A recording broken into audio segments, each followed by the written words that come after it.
Car రెంట్‌కి తీసుకుని సరదాగా బయటికి వెళ్ళాలనుకుంటున్నారా? అయితే వెంటనే ఈ నెంబర్‌కి కాల్ చేయండి. రమగారు నమస్తే అండి. నమస్తే చేయ రమగారు అన్ని దానాల్లో కల్లా అన్నదానం చాలా గొప్పది అని విన్నాం కదండి. అయితే ఈ అన్నదానం అనేది ఎక్కడ చేస్తే ఎవరికి చేస్తే పూర్తి ఫలితం ఉంటుంది రమగారు? ఆకలిగా ఉన్నవాడికి దానం చేయటమే అత్యద్భుతమైన అన్నదానం. ఎవడు అన్నార్తుడుగా ఉంటాడో వాడికి పెట్టిన దానం కోటి రెట్ల ఫలితాన్ని ఇస్తుంది. పాయింట్ ఇది. కాకపోతే ఇవాళ రేపు మనం అన్నదానాల విధానాలు మారినాయి. ఇప్పుడు దేవాలయాల్లో ఏ దేవాలయానికి వెళ్ళినా అన్నదానం జరుగుతుంది అంటే మనం ఏం చేస్తాం, ఓ 1000 రూపాయల అన్నదానాన్ని కట్టేస్తాం. మన మ్యారేజ్ డే రోజునో, బర్త్డే రోజునో, పిల్లల పుట్టినరోజుల నాడో, మామగారి తిథి నాడో చేస్తాం కదా. నాయనమ్మ పేరు మీదో ఎవరో ఒకరి పేరు, వాళ్ళ తిథి నాడు, వాళ్ళ నక్షత్రాన్ని నాడు చేసేలాగా ఆ రోజు నక్షత్రానికి ఆ గుడికి వచ్చిన వాళ్ళు తినిస్తూ ఉంటారు. ఇది ఒక పందా అలవాటైంది. కొన్ని దేవస్థానాల్లో నిత్యము అన్నదానం ఉంటుంది. ఓ గురువారం ఓ శుక్రవారం కాకుండా నిత్యము భోజన సదుపాయం ఉంటుంది. గుడికి వెళ్ళిన ప్రతి భక్తుడు భోజనం చేయొచ్చు. ఆ వేళకి అంటే ఇప్పుడు అన్నార్తుడు అంటే అన్నం అస్సలు లేక అలమటించేవాడనే కాదు, వేళకి భోజనం. మధ్యాహ్నం 2 అయ్యేసరికల్లా భోజనానికి వెతుక్కుంటాము. ఏ ప్రాణైనా ఆహారపు వేళకి ఆకొన్నట్టే కదా. అంతే. ఆ వేళలో పెట్టినా కూడా భోజనం అన్నదాన ఫలితాన్ని ఇస్తుంది. 2ంటికి ఫుడ్ దొరకలేదు, 3 అయిపోయింది, ఎక్కడా దొరకలా, ఓ చిన్న కాకా హోటల్ కనపడిన అమ్మాయి అన్నదాత సుఖీవా అని అందులోకి వెళ్ళిపోతాం మనం. ఆ వేళకి పడిపోవాలి తిండి. సో ఆ ఫలితం దక్కుతుంది, అది కూడా మంచిదే. కాబట్టి మనం దేవాలయాల్లో కట్టేది ఇవన్నీ కూడా ఫలితాన్నే ఇస్తాయి. అయితే ఇప్పుడు దీని మీద ఏమిటి నీ ప్రశ్న? నా ప్రశ్న ఏంటంటే, ఇప్పుడు వినాయక చవితి ఉంది, ఏం చేస్తాం? సహజంగా ఒక రోజు అన్నదానం పెట్టుకుంటాం. అపార్ట్మెంట్స్ అయితే అపార్ట్మెంట్స్, లేకపోతే అందరం కలిస్తే కుటుంబ సభ్యులు కావచ్చు, అందరూ కావచ్చు. లేదా ఎవరూ లేని వారికి మీరు అన్నట్లుగా అన్నం కోసం ఎదురు చూసేవారికి అన్నం పెట్టడం, ఆకలి కోసం ఎదురు చూసేవారికి. ఇక్కడ మనకి సేమ్ ఫలితం ఉంటుందా, అక్కడ ఉంటుందా అనేది నా అనుమానం. దానం అన్నం ఎక్కడైనా ఒకే ఫలితాన్ని ఇస్తుంది. ఒకటి ఎక్కువ సంతృప్తినిస్తుంది. సంతృప్తి మనకు అది కావాలి కదా. మనకు కావాల్సింది ఏంటి? సంతృప్తి. అంతే, మనకు సంతోషం. ఇప్పుడు ఏ అనాథ శరణాలయాల్లోనూ వాళ్ళకి భోజనం ఉంటుంది, కాకపోతే షడ్రసోపేతంగా ఉండకపోవచ్చు. ఆ షడ్రసోపేతమైన భోజనం పెట్టి వాళ్ళందరూ సంతోషంగా తిండి, అది చూస్తే మనకి ఎట్లా మనకు మనస్సు నిండిపోతుంది. మనకు కావాల్సింది అది. ఫలితం అంటావా, దాన ఫలితం ఒకటే రకమైన ఫలితం. చచ్చిపోతాడు, మన అన్నాన్ని తీసి పెడతాం ఒక్కొక్కసారి, అది జరుగుతుంది. ఇవాళ రేపు మనం చేయట్లేదు, పాత కథల్లో కనపడుతుంది. తన అన్నం మానుకుని దానం చేయడం. అవునవును, అది మహాద్భుతమైన ఫలితాన్ని ఇస్తుంది. అంటే ఇప్పుడు దాన్ని చేయగలిగేవాడు ఎవడూ లేడు. మంది మానుకుని పక్కవాడికి ఎందుకు పెడతాం మనం? అంతే కదా. ఏదైనా ఫ్రెండ్ అయితే సగం సగం పంచు తింటాం, ఒక ముద్ద తక్కువ తింటాను అంతే. ఉన్న దాంట్లోనే ఓ ముద్ద నీకు వేస్తామని 4 తినేటప్పుడు ఒకటి ఎక్స్ట్రా వస్తే తలా ఓ ముద్ద తగ్గించుకుని వాళ్ళకి పెడతాం. ఇది వరకు ఎవరైనా సడన్ గా ఇంటికి వస్తే ఇంట్లో ఉన్న అమ్మ వాళ్ళు అన్నం తినకుండా వాళ్ళకి పెట్టేసేవాళ్ళు. ఎవరన్నా వస్తే సడన్ గా, అదే ఇప్పుడు అసలు ఏమో అన్నం తినకుండా అని నేను మాత్రం అనుకోవట్లేదు జయ, నాకు తెలిసి. నేను చూసాను అమ్మగారు, మా ఇంట్లో ఎవరన్నా గబుక్కుని వస్తే గనక అమ్మ భోజనం చేసేవాళ్ళు కాదు, పెట్టేసేవాళ్ళు. నాకు తెలిసి అయితే తలా ఒక ముద్ద, పెరుగన్న ఒక ముద్ద తగ్గించుకుంటే మనిషి భోజనం వచ్చేస్తుంది. 10 మంది ఉన్న ఇళ్లలో ఇలా జరుగుతుంది కదా. అది పెద్ద అంటే ఇది తప్పు కాదు, ఎక్కువ కాదు, అది కాదు, తక్కువ కాదు. రాత్రిపూట లేట్ నైట్ కరెక్ట్ గా వచ్చిన మనిషికి భోజనం, ఇంకా వాళ్ళు బయటకు వెళ్ళినా వాళ్ళకి భోజనం లభించదు. ఇవన్నీ దాన ప్రక్రియ కిందకే వస్తాయి. మనం ప్రక్రియ అని పెద్ద పదం వాడక్కర్లేదు. కానీ ఆహారపు వేళకి ఒక జీవి ఎవరైనా సరే, మన చుట్టం పక్కం కాకర్లేదు, దారిపోయే వాళ్ళైనా సరే, మన వాళ్ళే అవ్వక్కర్లా, వాళ్ళకి ఆ వేళకి ఒక ముద్ద పెడితే అది భగవంతుడి అంశం ఉన్నట్టు మనలో. శివుడే కదా అందరికి అన్నం పెట్టేవాడు. అన్నపూర్ణేశ్వరే వేళకి అన్నం పెడుతుంది అందరూ. ఆ వేళకి ఆవిడ వాళ్ళ అన్నం మన ఇంట్లో పెట్టించింది. అలా ఇట్లా జరుగుతుంది, బాగానే ఉంది. అయితే మనకి సాధారణంగా ఈ సంతర్పణలప్పుడు భోజనాలు, సరదా భోజనాలు అప్పుడు కనుక మనం కంట్రిబ్యూట్ చేస్తే ఈ దానం చేసిన ఫలితం వస్తుందా రాదా అన్న ఆలోచన ఉంటుంది. ఇది దానంగా కాకపోయినా భోజనం పెట్టాం కదా, భోజనం పెట్టాం కదా, భోజనం పెట్టిన ఫలితం తప్పకుండా వస్తుంది. మనం ప్రతి చోట చూస్తాం దాన్ని.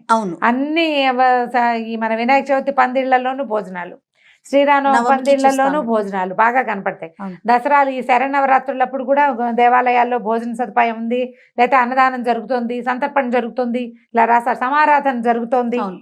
కదా. సమారాధన, ఈ సమారాధన అంటే అందరికీ ఒకటే రకమైన ఆరాధన. అంటే ప్రతి జీవిలోని ఉన్నటువంటి వైశ్వానరాగ్ని అంటారు, పొట్టలో ఉన్న అగ్ని, ఆ అగ్ని రూపంలో ఉన్న భగవంతుణ్ణి అర్చించటం.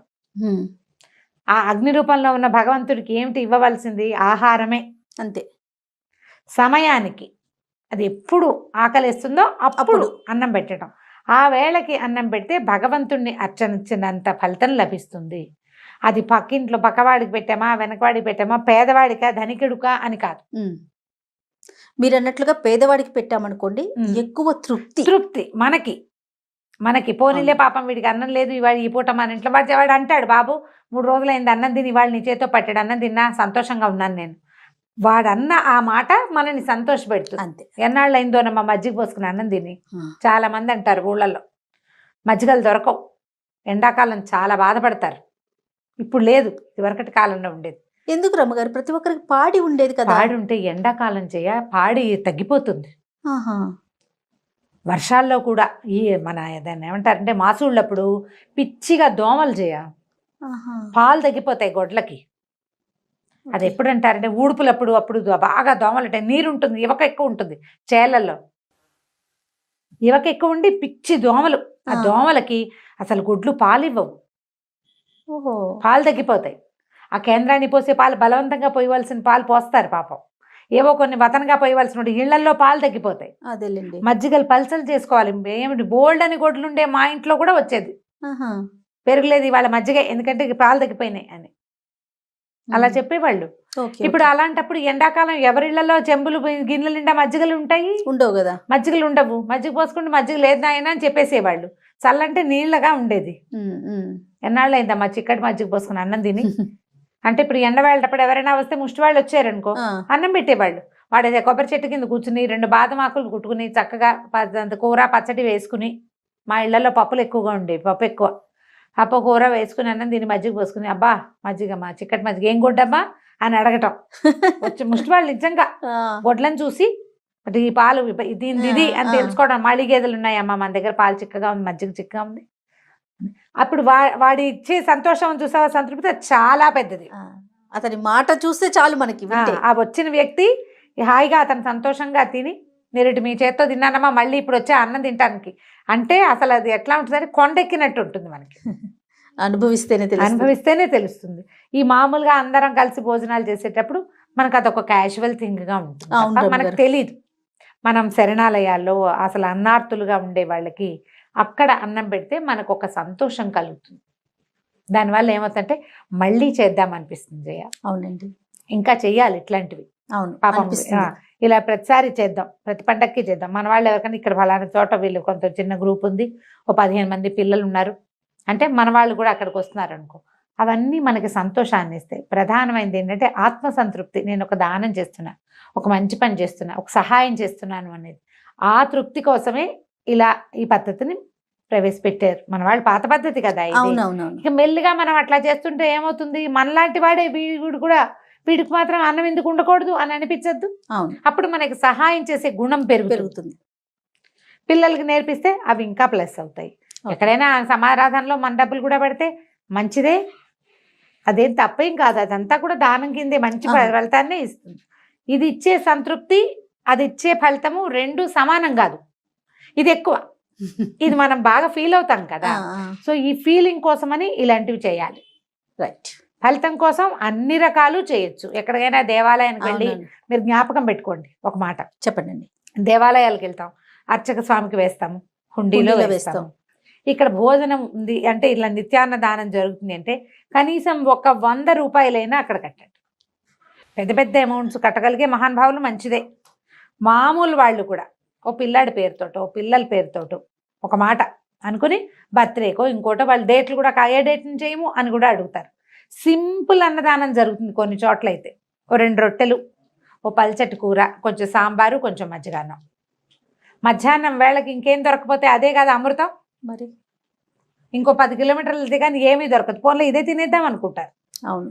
అసలు ఆ టైంకి ఎవరికైనా అన్నం పెట్టేందుకు మన 100లో 1 పావలా ఖర్చు అయినా అది మనకి ప్లస్. బా అద్భుతం రమ్మగారు. కాబట్టి ఎక్కడ దేవాలయంలో ఇది ఉంది అంటే మీరు అక్కడ భోజనం చేసినా చేయకపోయినా కాంప్రమైజ్ కావద్దు. మినిమం 100 రూపాయలు, తర్వాత మీ శక్తి మీ ఓపిక. అంతే. నమస్తే. నమస్తే.